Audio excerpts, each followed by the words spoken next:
Is the law more important than the word of God? Let's talk about it. Matthew chapter 5 verse 17 says, "Do not think I have come to abolish the law or the prophets. I have not come to abolish them, but to fulfill them." Jesus never contradicted the law.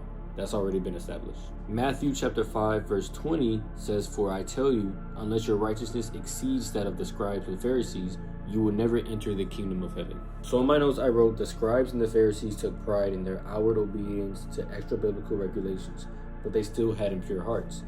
Righteousness works from the inside out as it produces changed hearts.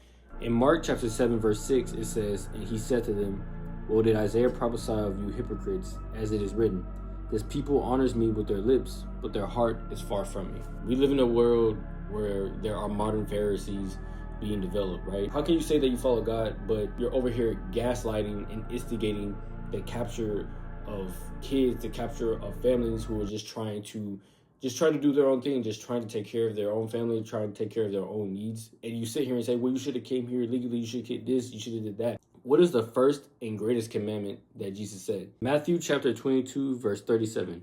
"And he said to him, You shall love the Lord your God with all your heart and with all your soul and with all your mind." 38 and 39.